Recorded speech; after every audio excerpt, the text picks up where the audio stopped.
right, good morning. Good morning, everybody. This is the 1minutemusiclesson.com. This is our weekly podcast, or rather live stream, on YouTube. And we're trying to think of a good name for this weekly live stream. So far we've come up with In Tune. So you're watching In Tune right now. We'll see if that sticks or not. So I've got some people rolling in, joining us. If you can hear me, go ahead and say good morning and hello in the comments. I already see a couple people there this morning. You'll notice I'm sort of looking to the side. I've got a 2-monitor setup that we're still working on perfecting, but we'll get there pretty soon.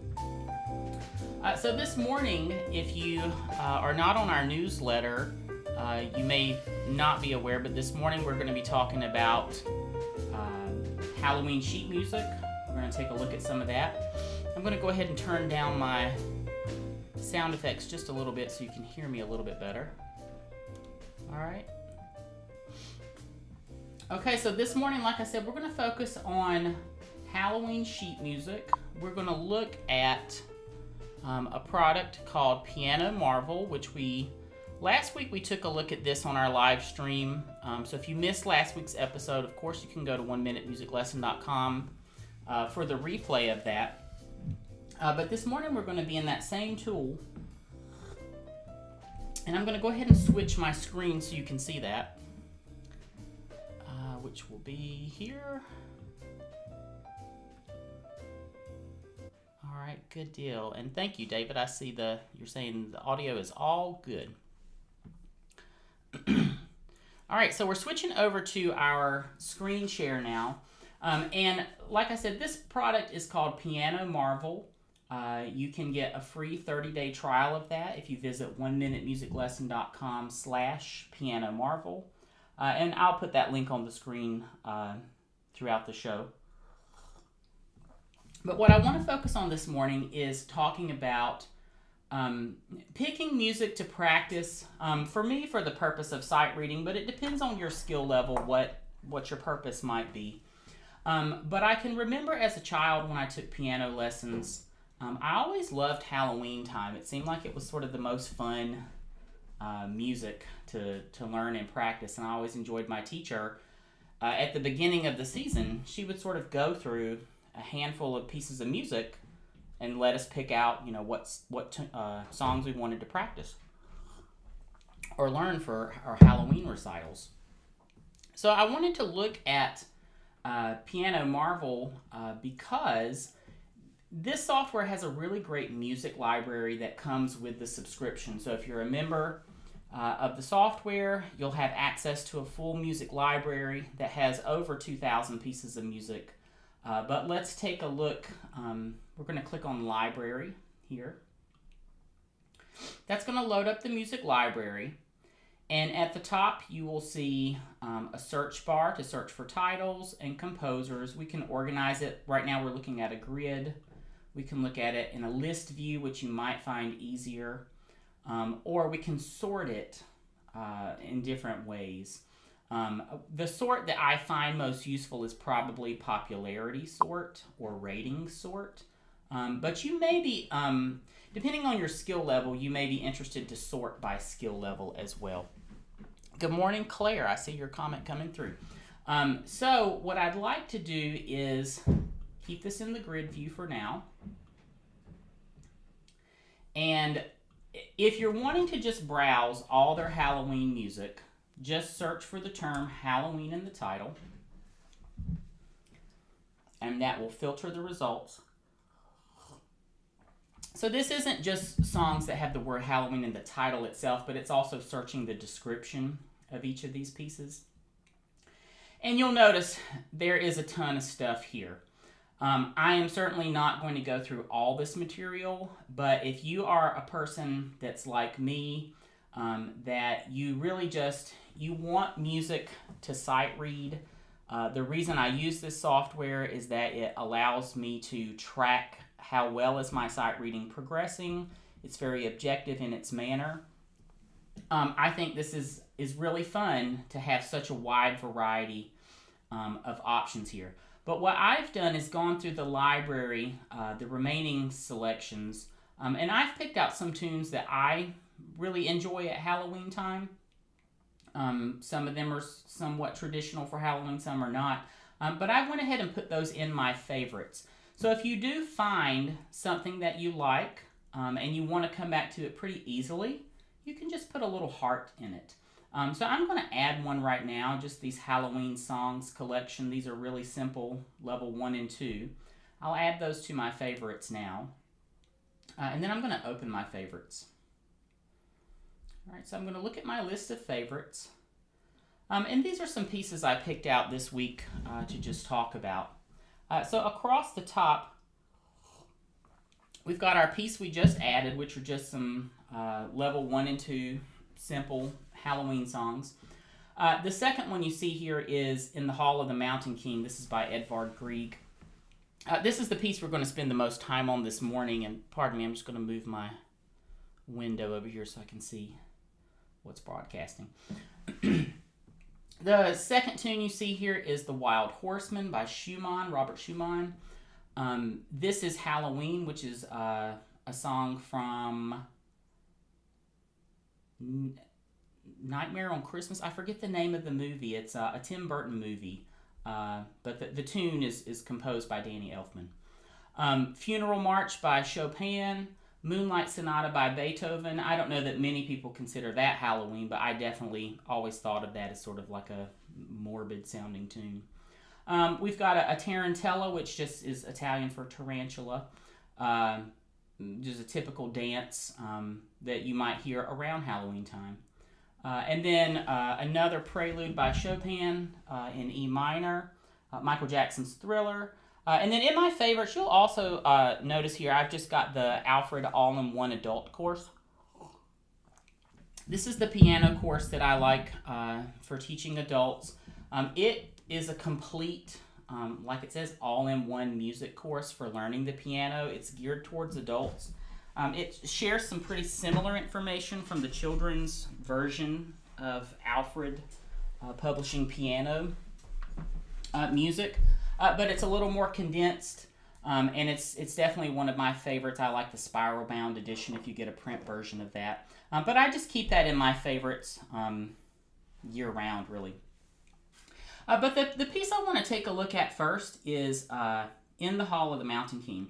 So let's take a look at this one. We'll take a pretty deep dive. We'll go through some reading of that. And then with our remaining time, we'll take a look at the rest of these.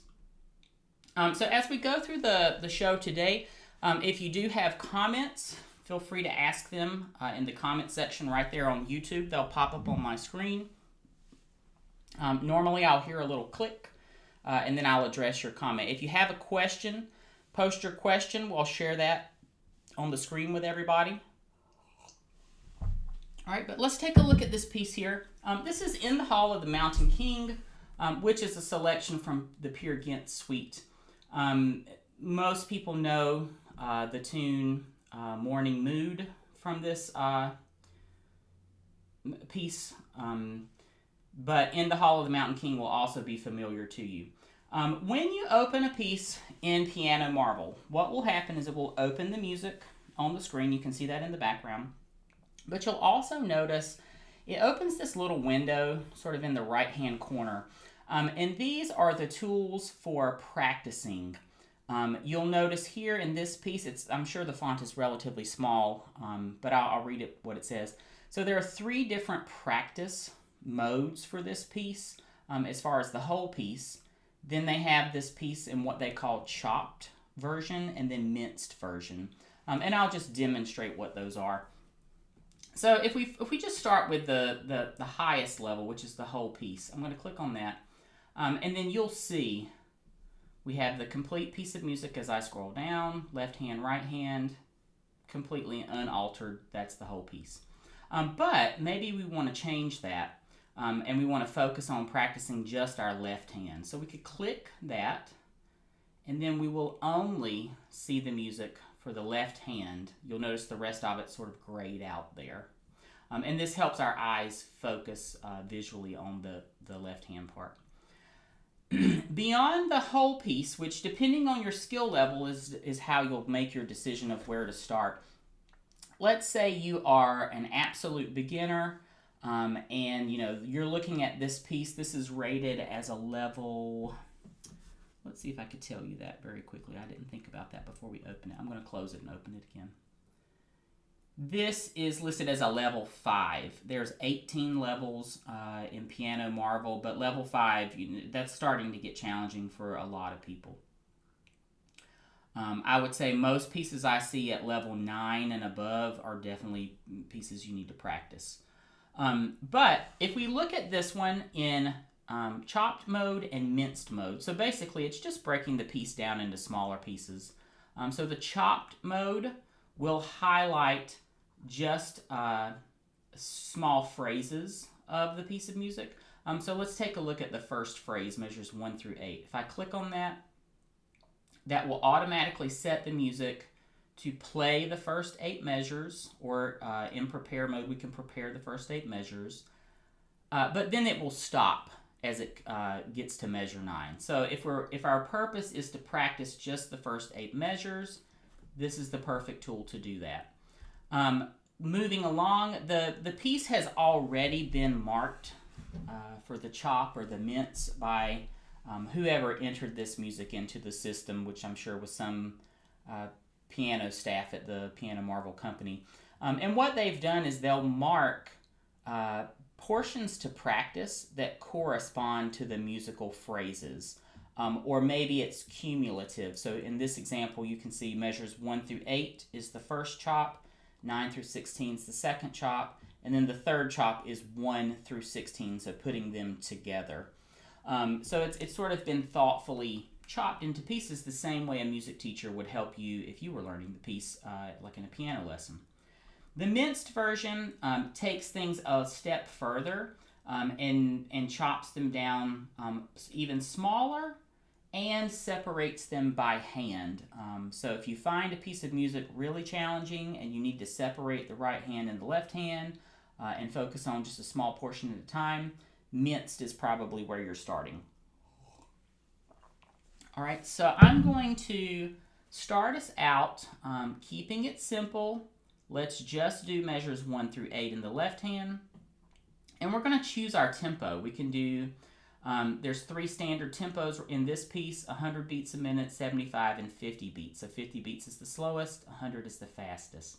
I'm going to put us at 75 just to see where that's at. So when we click on that, it loads the piece of music. It highlights, you can see at the top, measures 1 through 8, left hand only. And it sets our tempo marker down in the left corner at 75 beats per minute. So as we learned last week, I'm just going to move this little screen out of the way. As we learned last week, Piano Marvel has 2 main modes. You've got prepare mode, which helps you learn where are the notes on the staff and your instrument. So I'm just using a MIDI keyboard connected to the software. And then prepare mode allows you to be the driver of the forward motion. So every time you play a correct note, the cursor moves forward to that note, one note at a time. Assess mode is the mode where the software, Piano Marvel's in control of the forward motion. So it's going to move along in tempo, and it's going to measure which notes you're playing correctly and incorrectly. Prepare mode also tells you if they're correct or not, but it won't move forward when you play an incorrect note. So let's take a look at prepare mode first. If you want to follow along, if you're able to at your instrument, we're going to look at measures 1 through 8, left hand only. We're in prepare mode. All right, and we're starting on the G in the bass clef at the bottom. All right, if you're looking at your keyboard along with me, in relationship to middle C, here's middle C in the middle of the keyboard. It's down just over an octave below middle C. All right, so we're going to play this one together. All right, and I'm going to play it in prepare mode. And that will allow me to sort of establish my own tempo, take the amount of time I want to before we start playing, and then I'm keeping my performance anxiety low. A lot of people, when they are sight reading or practicing or performing on stage, it's so easy for our emotions to sort of start to take over our mental space, and we lose focus. So really what my aim as a music teacher is to teach you how to stay focused on counting the rhythm properly. All right, you want to make sure you're practicing in a tempo that makes sense for you. All right, so we're going to do this relatively slowly, counting out loud, 2 measures intro. And here we go. 1 and 2 and 3 and 4 and 1 and 2 and 3 and 4 and 1 and 2 and 3 and 4, 1 and 2, 3 and 4, 1 and 2 and 3 and 4, 1 and 2, 3, 4, 1, 2, 3, 4, 1, 2, 3, 4, 1, 2, 3, 4, 1, 2, 3, 4. And then the software will stop us because we've set it to that mode. All right. All right, so I've gone through and just read the pitches in rhythm, but it's a relatively slow tempo. But before you read something like this, depending on your skill level, you may want to think through a couple items. So typically we want to look at the signatures first, meaning the key signatures and the time signatures. So that's going to be, in this case, we have 2 flats. All right, if you don't know the shortcut to identifying what key this is, with flats, we look at the next to the last flat, and that will tell us what major key this is. So in this case, there's 2 flats, a B flat and an E flat, and the next to the last flat is the B flat. That means the piece would be in B flat major if this piece were in major. This piece is not in major, it's in a minor key, and how can we tell that? Well, there's a couple sort of subtle signs that tell us that, but one is the piece starts and ends on a G. So really the tonal center, or the note that keeps being repeated a lot, is G. So it's most likely a scale or a mode of G, one of those. And in this case, we know that the major key would be B flat major, and G happens to be the relative minor of G flat major. So this piece is in G minor. All right, some additional clues that might help you. In G minor, sometimes a lot of times we'll have the leading tone, which is sharp scale degree 7, that leads back up to the tonic. That'll be present. So in this case, that would be F sharp, the 7th scale degree of G minor, and the F sharp is the leading tone, or just a half step below G. All right, and we see that throughout the piece. Lots of F sharps, and then towards the end of the piece we see a final F sharp up to that G with a strong leading tone motion. All right, so the piece is in G minor, and we want to get ourselves acclimated to that key and comfortable, get our hands comfortable in the key. So what do I mean by that? So I don't have a way to show this yet, but in maybe future episodes I'll be able to have a camera on the hands. I might be able to angle my webcam down. It won't be a good view, but you'll get to see my hand at least. All right, so when we're looking at G minor, we know there's 2 flats, B flat and E flat. All right, so we're going to play the rest of the notes on the white keys. G, A, B flat, C, D, E flat, F, and G. All right, so that's G natural minor. It is the relative minor of B flat major, meaning they have exactly the same notes. So B flat major starts on B flat, up to C, D, E flat, G, B, A, B flat. Exact same set of pitches for G minor. All right. The difference here is the minor scale comes in a couple different flavors, and the one that we'll find a lot is the harmonic minor, which means we will raise the 6th and 7th scale degrees, so the E flat becomes E, and the F becomes F sharp as we progress up the scale. E, F sharp, G, and as we come down the scale, they'll return to their original position, to F, E flat, and then back down the scale. All right. So if you are just beginning to read sheet music, or you're just beginning to get acclimated to the piano keyboard, stay focused on just the first 5 pitches. People will call this a pentascale, not to be confused with the pentatonic scale, just meaning there's 5 notes in the scale. So we're going to play the first 5 notes, which are the same 5 notes at the beginning of this piece. All right, that gets us just sort of acclimated to the key.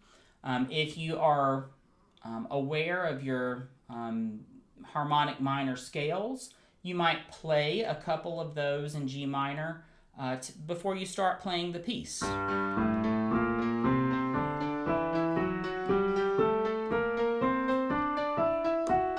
And then they'll switch to their natural positions coming down to F and E flat.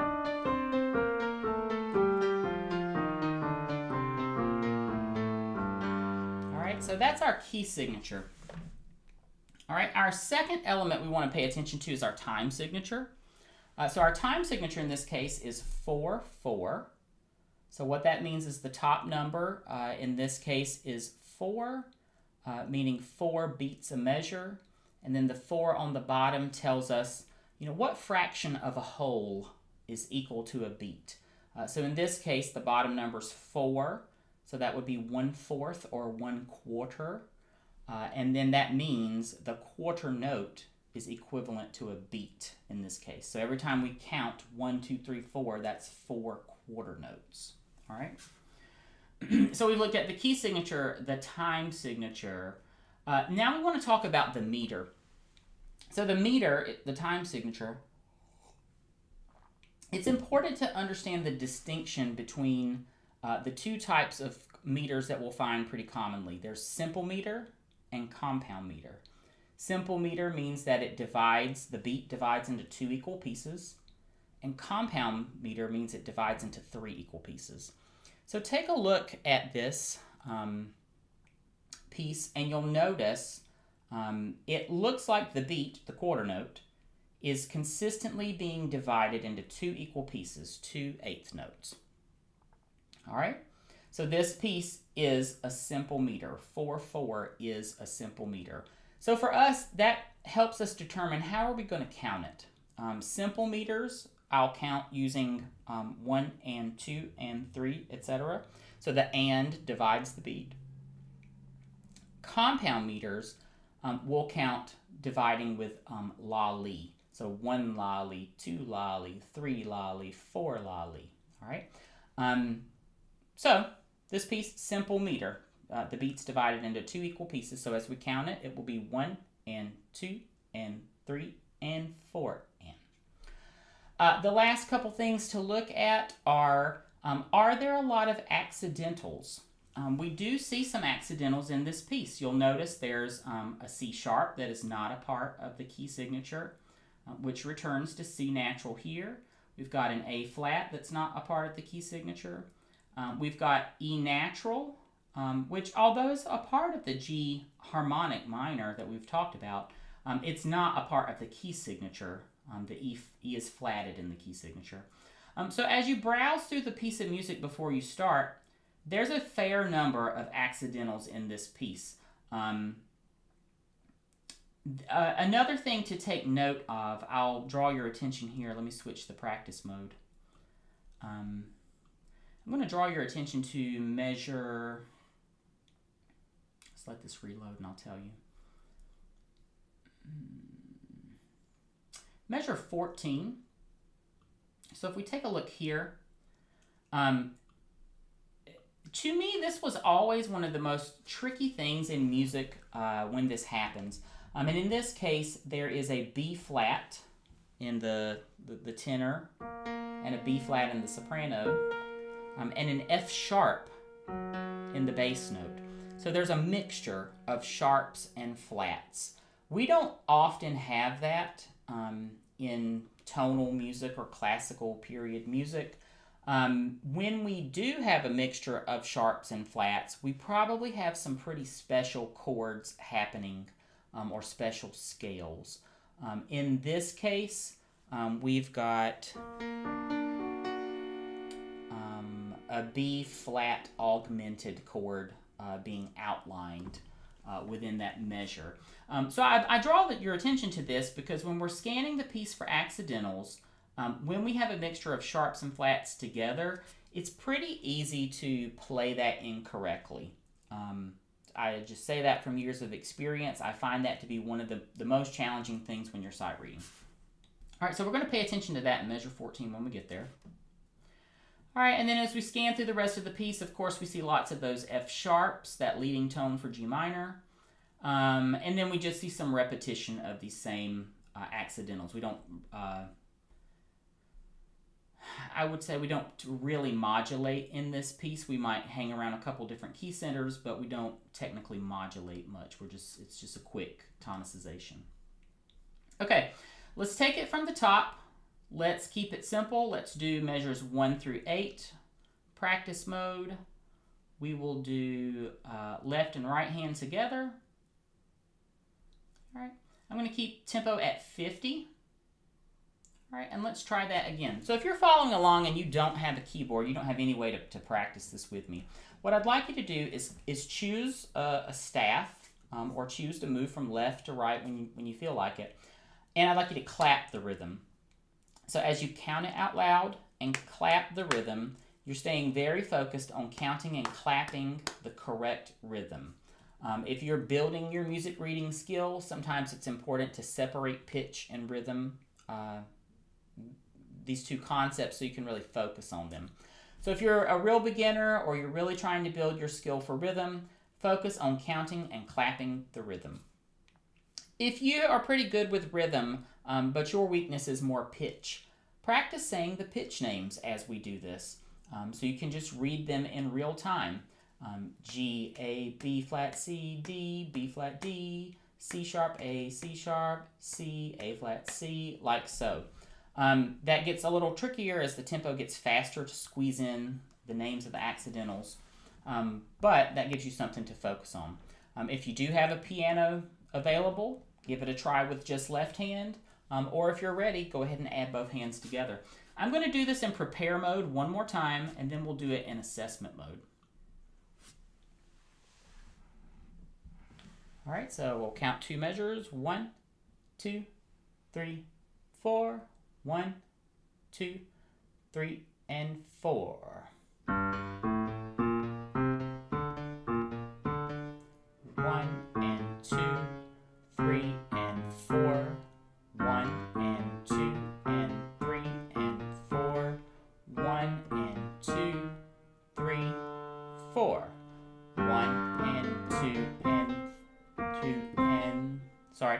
So let me pause here. So Piano Marvel is very meticulous about in prepare mode if you're playing the correct note. So if you play an incorrect note, or if the software hasn't if you're I think the best example is like slurring 2 notes together. Sometimes that can cause the software to get slightly off. So you have to be really careful with your articulations here. So we'll pick it up there. 1, 1, and 2. Sorry, we're going to start that over. We got sidetracked. So let's try that one more time, and I'll be a little more careful this time. All right, from the top. So here we go. Hands up, ready to go.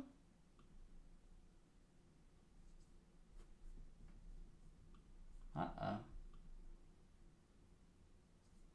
We may be running into a bit of a snafu, but we'll get around that if that's the case. I'm going to just close this out. A lot of times when I'm live streaming, so this software runs on the internet, sometimes my live stream takes a little too much of the bandwidth. So I'll just reload that.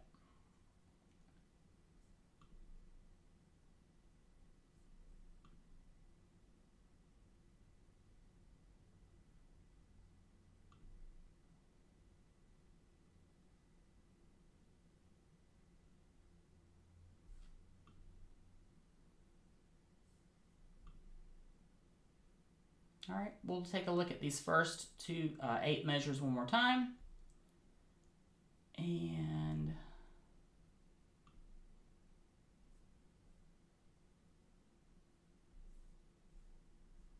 all right, here we go. 1, 2, 3, and 4. 1, 2, 3, and 4.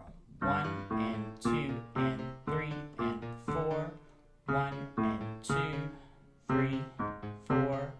1, 2, 3, 4. 1, 2, 3, 4. 1 and 2 and 3 and 4.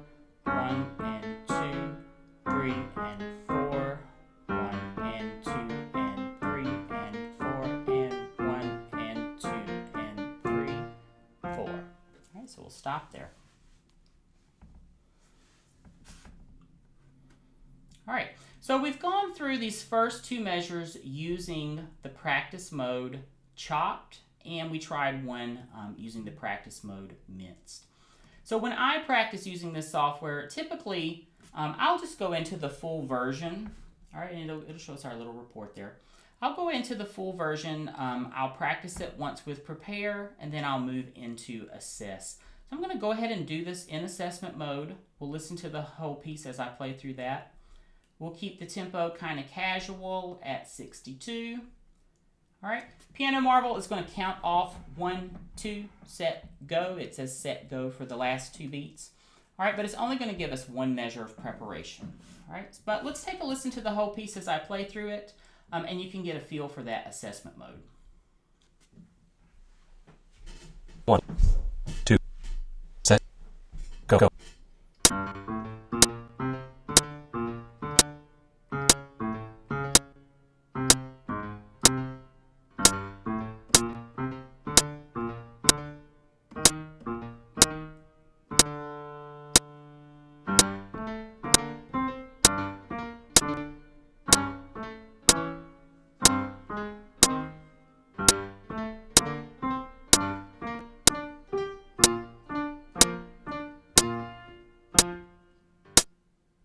Oh, we're still in the chopped mode there. All right, we're going to switch over to the full version. All right, I think we can handle the full tempo, so we'll go ahead and do it at full speed now. 1, 2, set, go.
So it's going to go through and tally that. And I could tell, you'll see there's a lot of red here, but what's actually happened is the tempo is just shifted a little bit from what I've played here.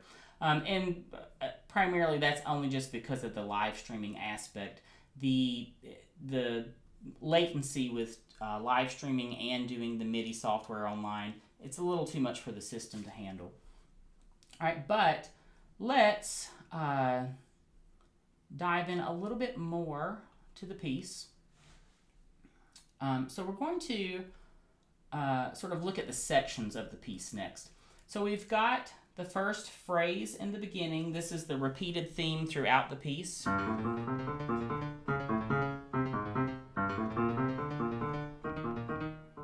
right, so we'll hear that throughout the piece, but we'll notice in measure 9, we'll have that same theme repeated, but now it's in the right hand.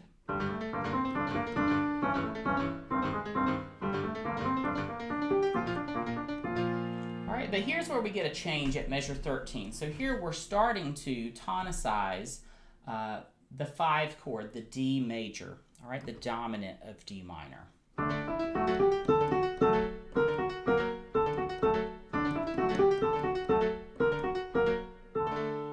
Alright, and you'll notice in there's a very interesting chord. Here, that is our augmented triad. In this case, this is B flat augmented, B flat, D, F sharp. All right, but augmented triads are interesting. They split the octave into 3 equal parts, all major thirds, so they can be spelled lots of different ways. All right, we could have spelled it D, F sharp, A sharp instead of B flat, and it would be the same pitch. But in this case, it's spelled as B flat, D, F sharp. All right. The next section just returns at measure 21 to G minor.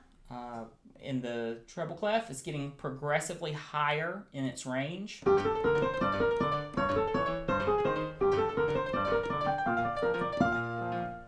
And it repeats one more time until the end where we get the final phrase.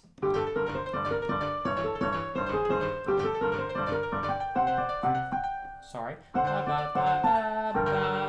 So in our final moment, I think we have one of the most interesting chords in the piece. If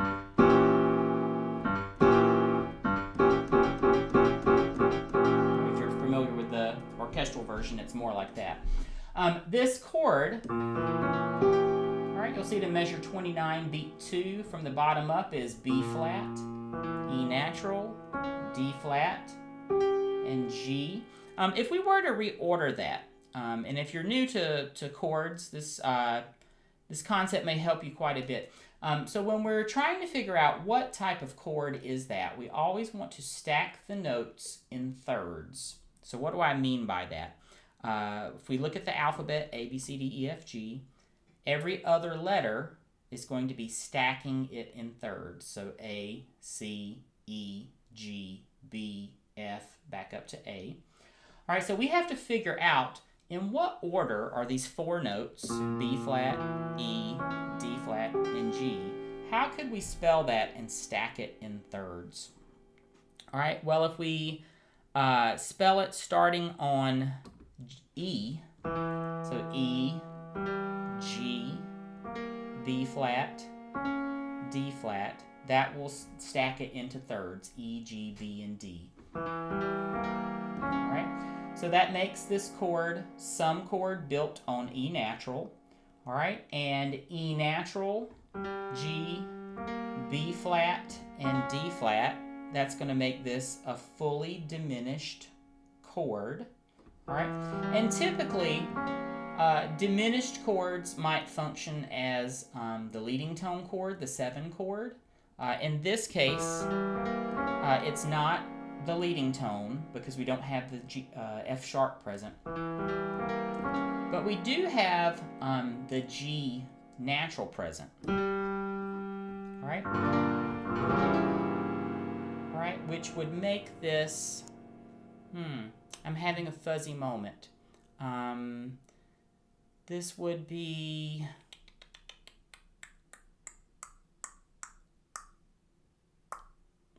Well, this would be a fully diminished chord built on the first scale degree, G, B flat, D flat, and rather than F flat, it would be E natural. But the name escapes me at the moment. But this is a typical way we might see a cadence in minor. All right. So let's play that last little bit and emphasize that chord. G, B flat, E natural, D flat, and G. We'll play the last four measures. 1, 2, 3, 4.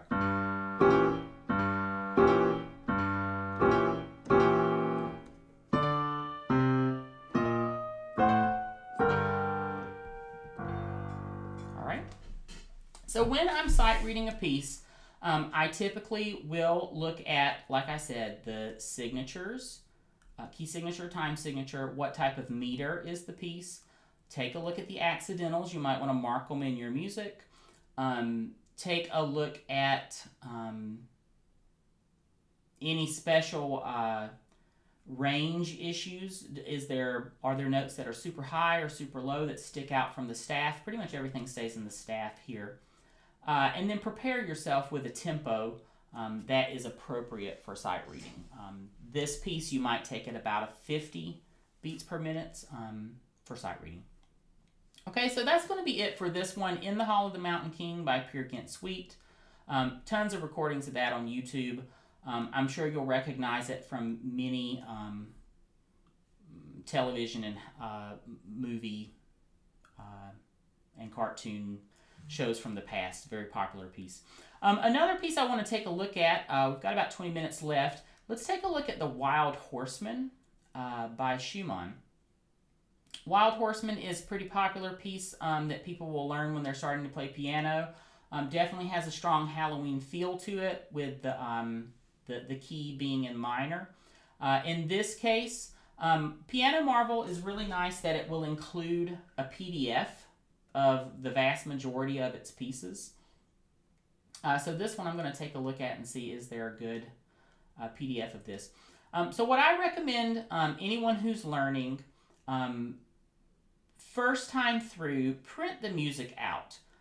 This piece is relatively short, just a couple pages. I would print this out, and then I would tell you to go ahead and mark in the score the things that you believe will be challenging to sight read. So if we look at it in the same order, signatures, we've got no key signature present. Time signature is 6/8. So what does that mean? So that means we're going to have the beat unit, in this case, is going to be based off of the 8th note. But rather than thinking of it as there's 6 eighth notes in a measure, that's not technically how we'll count this. So this falls into the camp of being a compound meter, so meaning the beat is divided into 3 equal parts. Those equal parts are the 8th note, but the beat itself is going to be the dotted quarter note, so 3 eighth notes added together. And I don't think we're going to see that present in the piece. There's just no long rhythms in here. But that's how we'll count it. And that'll make more sense as we go through the piece. All right, the next thing I would look at is accidentals. I'm seeing a lot of G sharps present, and that makes a lot of sense because the key, there's no key signature, which means that it's the key of C major if it's in major. But this piece emphasizes A quite a bit. You'll notice the final chord is A minor in the at the end of the piece, as well as right in the middle of the piece. All right, like I mentioned, there's G sharps present, lots of G sharps, and G sharp is the leading tone for A minor. All right, so we're in the key of A minor. All right, I don't see a lot of range issues. I see most everything is within the staff itself. Nothing stands out as being too unusual. All right. And then the tempo, we're going to take it at a nice slow tempo just so we can read that together. So let's do this within the software. We're going to take it at, let's see what modes we might have already ready to go. Let's do it at 60 beats per minute on the full piece of music just so you can hear it. choose a staff to follow along. I recommend probably the treble staff. If you're really new at reading music, you might want to read along the bass clef, just because there's less activity there. But we're going to take this one together. So let's just go ahead and hit assist. Let's see how it goes. 1, 2, set, go.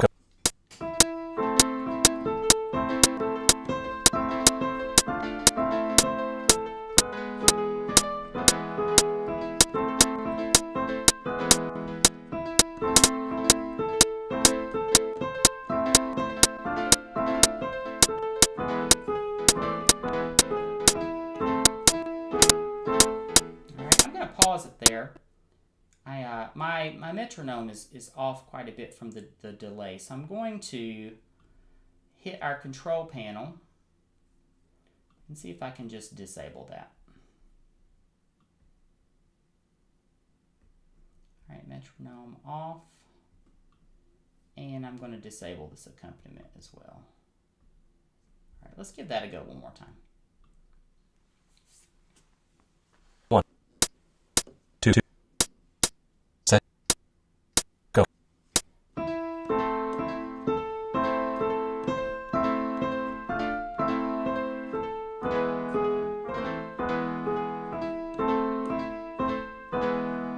And 1 lolly, 2 lolly, 1 lolly, 2 lolly, 1 lolly, 2 lolly, 1 lolly, 2. And 1 lolly, 2 lolly, 1 lolly, 2 lolly, 1 lolly, 2 lolly, 1 lolly, 2. Lee, 1 lolly, 2 lolly, 1 lolly, 2 lolly, 1 lolly, 2 lolly, 1 lolly, 2.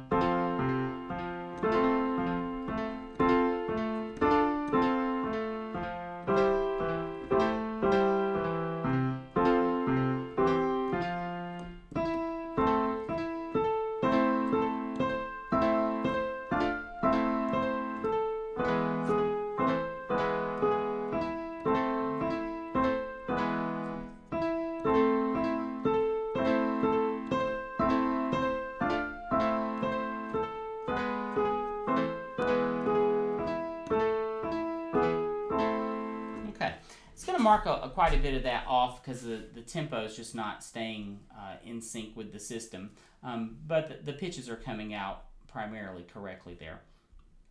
All right, so when we are reading something like this, there are some things you want to think about, and reading in general. We want to try to focus slightly ahead. This piece is rated as, let's see what level this is in the system. So this is a level 6. I would say it probably is a little bit harder than in the Hall of the Mountain King for sight reading. And there is a bit of a pattern happening in the left hand. We can see repeated rhythms and figures there. Certainly some pattern in the right hand, but the right hand is jumping around a lot. So that is something that is not going to be easy to sight read for some people. And you're probably going to need to break apart right hand and left hand if you're finding that challenging. Some other things to consider here. You'll notice the first measure is incomplete. There's an anacrusis or an incomplete measure in the beginning. This might throw you if you've never seen that in sheet music, but it's typical of some pieces of music if they start on an upbeat, or meaning the first note happens before the actual conductor's downbeat. You'll see the final measure is short one of those eighth notes. In this example, it's not, but it's not uncommon for the final measure to be just 5/8 notes, because that first one was taken by the Anacrusis. All right. Other things to think about.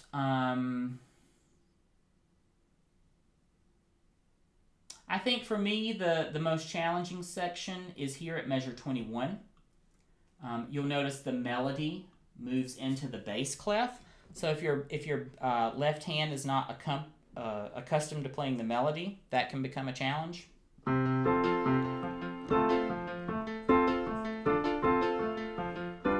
Sorry. All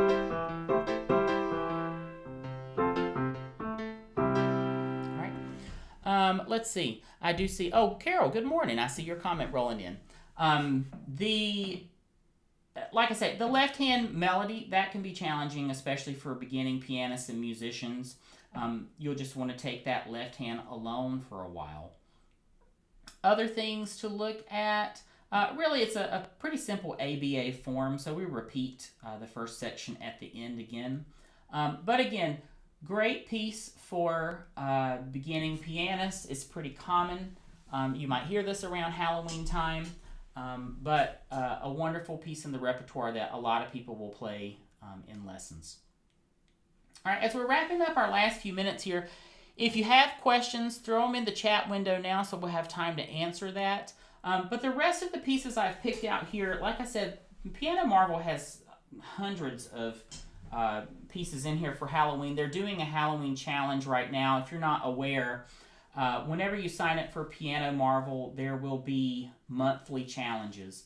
And how do you know like what piece is in the challenge? If you click on these pieces that show the little golden ticket, that just tells you it's part of the Halloween challenge.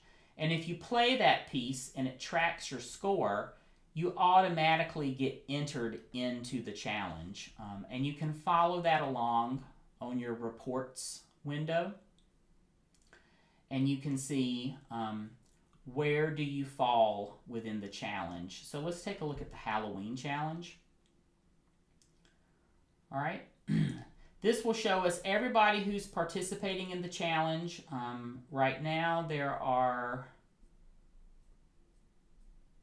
a couple hundred people, 438 people in the challenge. All right, and it will track how many songs in the challenge have you perfected. All right, and then it'll track your score along with that. So if that kind of thing excites you, and that does for a lot of people to keep them motivated, their Halloween challenge is really good for that. But if you're really just trying to figure out what pieces fall into the challenge, just search for the title Halloween. That's going to pull them all up. I'm going to go ahead and take a look at the remaining ones here that I chose. So when we started this hour, we just added in Halloween songs, level 1 to 2. This collection is just nice if you're a total beginner and you just want some easy things to sight read. Let's just look at the first piece just so you can get a feel for it.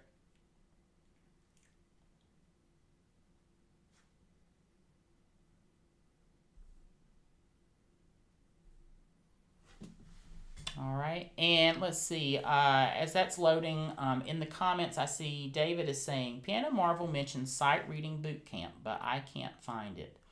You know what, that's a good question, David. Let me see if I can find that real quick. We'll come back to this Ghosts and Goblins. The easiest way to find some of the boot camp stuff, clear out your search, make sure it's not searching for anything. There on the left-hand side of the library, near the top, you'll see an option for boot camps. If you click on that, that'll just open all the things that are considered boot camps. And then you're saying you're looking for a sight reading boot camp. If I had to guess, it probably relates to this SASR. You'll see SASR, Standard Assessment of Sight Reading. This one's level 10. But there's probably multiple levels of that. Let's see if we can just identify that quickly. Popular solos, classical boot camp, traditional.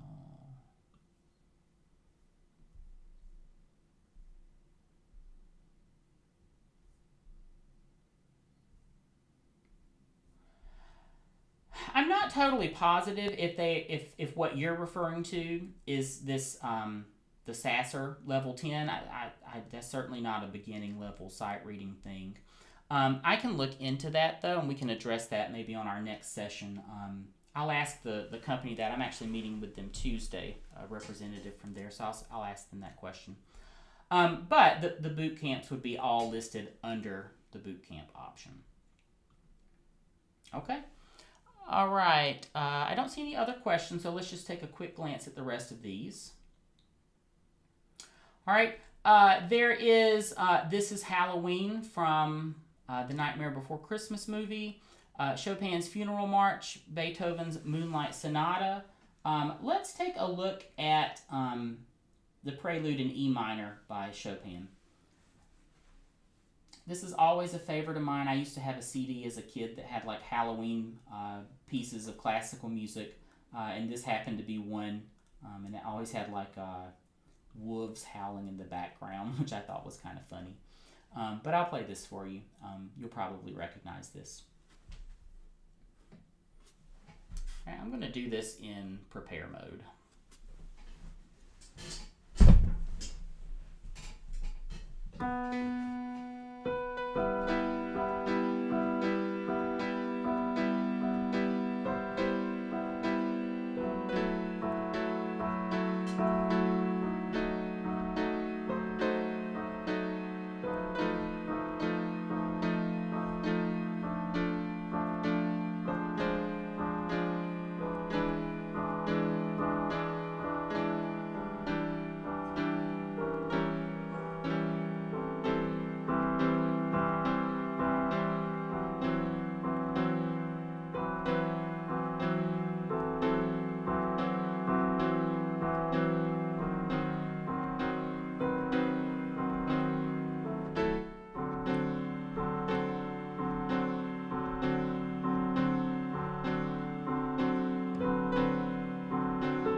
Sorry.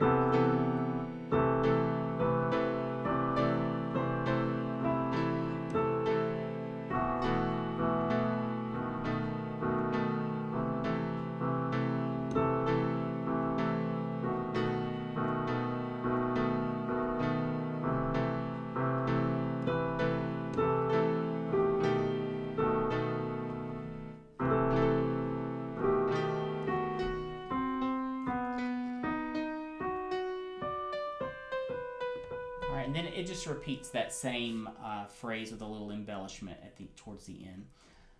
All right, that's a real favorite of mine. If you don't know that piece, Prelude in E minor from Chopin.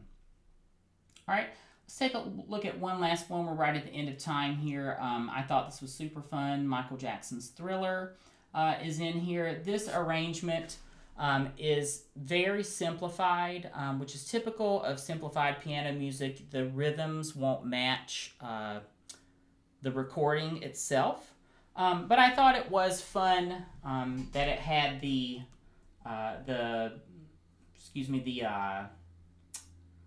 arrangement itself is pretty good as far as the pitches go. It's easy to play, and the harmonies are all accurate to the recording. All right, I'll pull that up. I'm running into a little bit of tech issue this morning, but that's, if you've seen any live stream, you'll see some tech issues. All right, I'll give that a moment to load. All right, so we're running at the end of our time here. While that's loading, we'll just take a quick look here. All right, so I'll just play the opening phrase just so you can get a sense of that as our time's running out.